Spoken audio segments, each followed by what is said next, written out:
Gill. Thank you, Chairwoman Green, and I apologize. I'm getting over a cold, so I'm losing my voice here. Ms. Marr, I want to start with you. Just generally, would you say you generally agree or disagree with the following statement? The history of all hitherto existing society is the history of class struggles? I would not say I agree with that. That's good to hear. It's interesting because a lot of your thinking, as expressed by your public statements, is deeply infused with economic and cultural Marxism. Do you believe that America is addicted to white supremacy? I believe that I tweeted that, and as I've said earlier, I believe much of my thinking has evolved over the last half decade. It has evolved. Why did you tweet that? I don't recall the exact context, sir, so I wouldn't be able to say. Okay. Do you believe that America believes in black plunder and white democracy?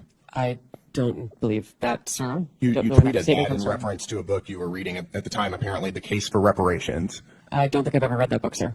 You tweeted about it. You said you took a day off to fully read The Case for Reparations. You put that on Twitter in January of 2020. I apologize, I don't recall that I did. Okay. I'd no doubt that your tweet there is correct, but I don't recall that. Okay.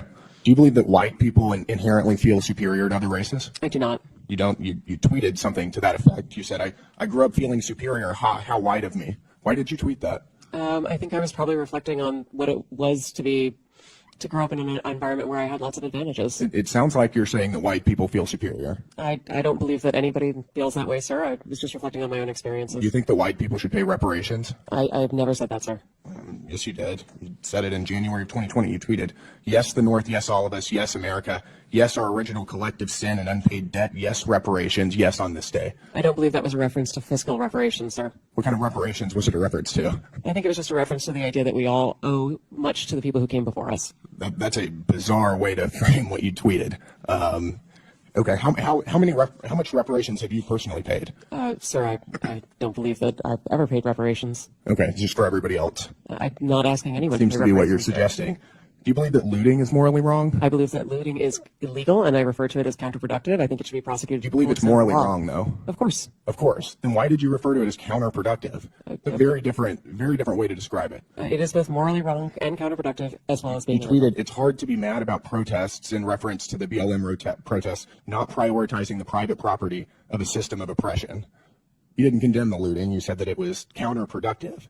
NPR also promoted a book called In Defense of Looting. Do you think that that's an appropriate use of taxpayer dollars? I'm unfamiliar with that book, sir, and I don't believe that was at my time at You tweeted NPR. that you read that book, but I don't believe that I did read that book, sir. do you think that a few years ago NPR educated America about, quote, the whole community of genderqueer dinosaur enthusiasts? Do you think that that's an appropriate use of tax dollars? I was not at NPR at the time, sir. That's not the question, though. Do you think that that's an appropriate use of our tax dollars? I think our tax dollars that we use are to be able to provide a wide range of... I'll take that as a yes. You do believe that that's appropriate.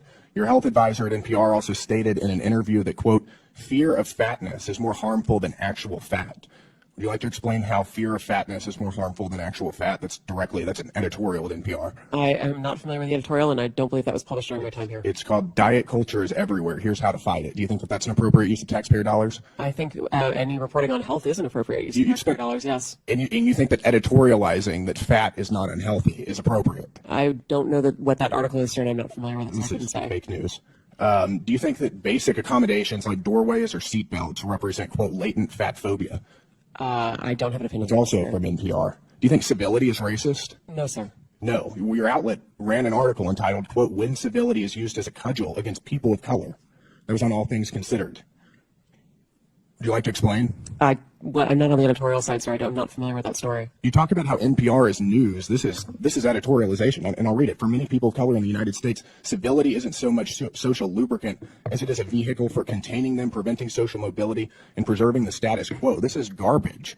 I'll spend all of my time doing everything I can to ensure you guys never get another dollar of taxpayer funding. This is complete garbage. Thank you, Madam Chair. Thank you, Mr. Gill. I now recognize